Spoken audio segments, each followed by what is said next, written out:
नमस्कार मित्रांनो, मी Raut Anil sir, hi tech गावरान कुक्कुटपालन. आज रविवारचा दिवस असल्यामुळे आपल्याकडे महाराष्ट्रातील आणि आजूबाजू जे काही शेतकरी वर्ग आहे, मग त्याचे शेतकरी असतील किंवा वेल एज्युकेटेड असतील, ते सर्वजण आपल्याकडे फार्मला व्हिजिट देण्यासाठी येतात आणि मी शक्यतो होईल तेवढा त्यांना चांगल्या प्रकारे माहिती देत असतो.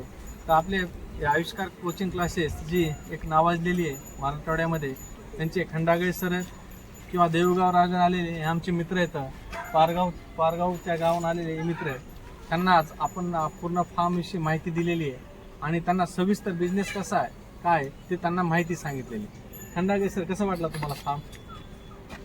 शॉर्टमध्ये सांगायचं झालं तर जे विनाकारण म्हणतात स्वतःला की मी बेरोजगार आहे, त्याला एक 100% योग्य दिशा देण्याचं काम आणि परफेक्टली गायडन्स.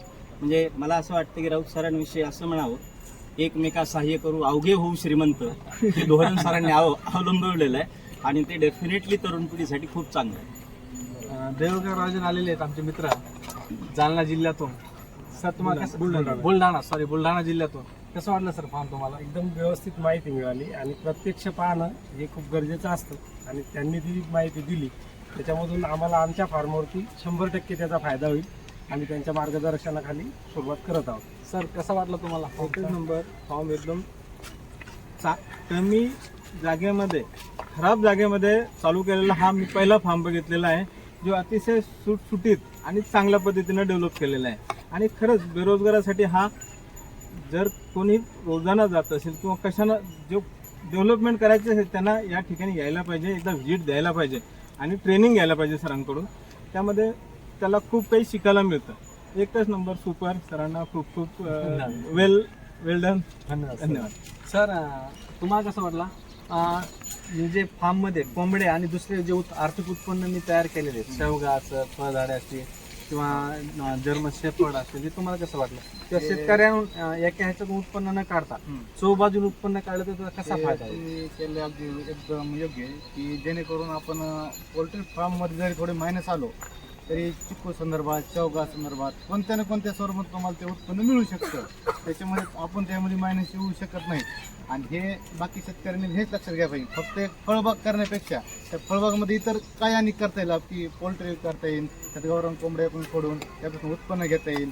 आणि वेगवेगळे जे तुम्ही आता केले सुद्धा वेगवेगळे की शेवगा लावला आहे, त्याच्यावर जे रोग पडतंय, दुसऱ्या पिकं जर लावली तर त्या पिकामुळे त्याच्यावर पडत नाही रोग, हे पण तुम्ही त्यातनं साध्य केलंय. त्यामुळे हे पण महत्त्वाचं आहे. आणि तुम्ही सुशिक्षित बेरोजगारी लोक तरुण आहेत, त्यांनी याचा फायदा घ्यायला पाहिजे. आणि तुम्ही जे सांगतात योग्य सांगितलंय सर्व. असे पोल्ट्री फार्म आम्हाला कोणीही सांगितलं नाही. गेलो विचारायचं, निगेटिव्ह बोलतात आणि तिथनं आम्ही निगेटिव्ह विचार करून परत आम्ही घरी येऊन बसतो आणि आम्ही पुढं आणि पुढे जात नाही. हे तुम्ही योग्य सांगितलंय, त्याच्यावर तुम्हाला खूप खूप शुभेच्छा. धन्यवाद. सर सांगायचं तात्पर्य काय की पोल्ट्री फार्ममध्ये ना लोक जे म्हणतात की मायनस, सर आपण 3 गोष्टी जर प्लस घेतल्या तर कोणताच पोल्ट्री फार्मला मायनस जात नाही. लाखो रुपये महिना कमवू शकतो. पहिलं काय की आपल्याला त्याचं योग्य मार्गदर्शन पाहिजे, ट्रेनिंग पाहिजे. त्या ट्रेनिंगनुसार जर आपण त्याच्यामध्ये गेलो तर आपल्याला पोल्ट्रीमध्ये आपली मरतूक होत नाही. 2, जर आपल्याला तिथं मॉर्टॅलिटी नाही झाली तर आपल्याला त्याचा फायदा होतो. आणि 3रा, जर आपण खाद्याचे वेगवेगळे सोर्स उपलब्ध केले, आपल्या कंपनीचं एक फीड तर द्यायचंच आहे, त्याच्याबरोबर जे 30-40% एक्स्ट्रा फीड आहे ते जर आपण वेगवेगळ्या माध्यमातून, शेवगा असेल किंवा भाजीपाला असेल किंवा मी जे मेथी घास टाकलेला आहे किंवा एखाद्या हॉटेलचं वेस्टेज असेल आणि किंवा मोंड्यामधलं जे आपल्याला मागणं भेटतं किंवा जे खराब धान्य भेटतं, त्याच्यातच आपण जर हे केलं तर आपल्याला खाद्याचा खर्च कमी होतो.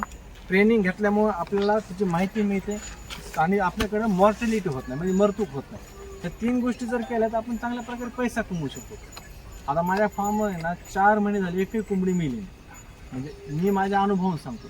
त्यामुळं सगळ्यांनी ह्या गोष्टी जर 3 पाळल्या तर अजून चांगलं होतं. 100% सगळे तुमचं फॉलो करतील. चालतं. धन्यवाद सर. तुमचा अनुभव नाही, सरांचा एक मेसेज आहे की बाबा एका जागेवरून 100 रुपये आणण्यापेक्षा 10 जागेवरून 10 रुपये आलेले जास्त बेनिफिशियल. हां, म्हणजे त्याचा फायदा आपल्याला चांगला होतो. तुमचं 4 वर्षाचा अनुभव आम्हाला 2 तासामध्ये मिळून गेला. बरोबर आहे. राईट. असा विषय. आणि आपला हेतूच चांगला आहे सर. माझा काय महत्वाचा हेतू आहे ना, सरांना माहिती आहे आपला इन्कम सोर्स भरपूर आहे, पण ह्याच्यातून मला काय करायचं की जे सर माझं प्रामाणिक इच्छा, जे पुण्या मुंबईला कंपनीमध्ये जातं MIDC मध्ये 20-25 हजार रुपये महिन्याने, लेकरं बाळ सोडून जातात, बायको सोडून जातात, आई वडिलांना सोडून जातात, त्यांनी न जाता घरी दररोज सकाळी 1 तास आणि संध्याकाळी 1 तास काम केलं तर 60 ते 70,000 रुपये महिना सहज कमवू शकता. आम्ही काय करतो या बिझनेसमध्ये येणाऱ्याला प्रत्येकाला काय म्हणतो, तुमची जर कुवत 5 कोंबडे विकण्याची असेल दररोज तर तुम्ही या बिझनेसमध्ये या. मग त्यासाठी तुम्ही बॅनर लावा, सोशल मीडियाचा वापर करा, प्रत्येक हॉटेलला भेट द्या आणि त्यांना फक्त 5 कोंबडे तुम्ही दररोजचे विका. किती? फक्त 5. त्यातून तुम्हाला खर्च वजा सगळं जाऊन तुम्ही 60,000 रुपये महिना सहज कमवू शकता. मग तिकडे 20-25,000 रुपये कमविण्यापेक्षा त्याच्यात पुन्हा नाही ते व्यसन लागतात, आईवडिलापासून दूर, लेकरांपासून दूर, त्याच्याऐवजी तुम्ही तुमच्या कुटुंबासहित राहून पैसे कमवू शकता. आणि तरुण पिढीसाठी हे खूप गरजेचं आहे. सध्याच्या तरुण पिढीचा प्रकार एकच आहे, कमी वेळात श्रीमंत होणं. हा मग त्यासाठी कुठलाही मार्ग वापरायचा तयार आहे. हा, पण त्याच्यामध्ये वाईट मार्गाला चाललेत ना. तेच झालंय ना. मग आता आता काय होतंय की आता मी तुमच्याकडे आलो किंवा माझा मुलगा तुमच्याकडे आला तर तू एंड पॉईंट बघतो. हा बरोबर. एंड पॉईंट तुमची बिगिनिंग बघत नाही. हा मला तो माणूस पाहिजे जो बिगिनिंग हा, सुरुवात बरोबर.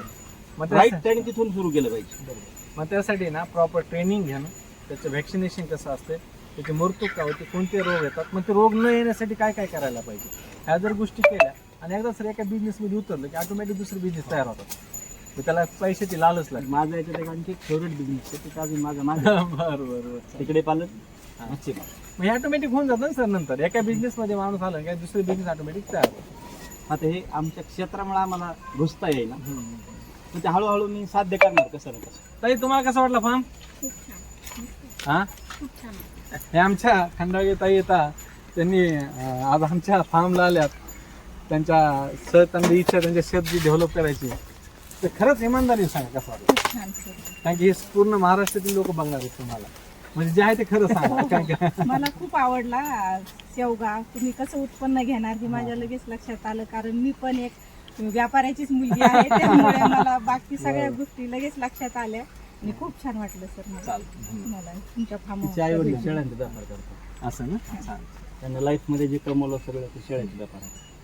तर मित्रांनो, हे जे आपले आलते आपल्याकडे शेतकरी आणि वेल एज्युकेटेड जे आमचे मित्र कंपनी सर्व आणि बाहेरच्या जिल्ह्यातून, तर सांगायचं तात्पर्य काय की आपण जर असे फार्मला भेटी दिली, मी म्हणत नाही माझ्याच फार्मला भेटी द्या, की तुम्हाला जर बिझनेस करायचा असेल तर वेगवेगळ्या फार्मला भेटी द्या. चांगली जिथं ज्या ठिकाणी चांगली ट्रेनिंग आहे त्या ठिकाणी ट्रेनिंग घ्या, नंतरच त्या ह्या व्यवसायामध्ये या.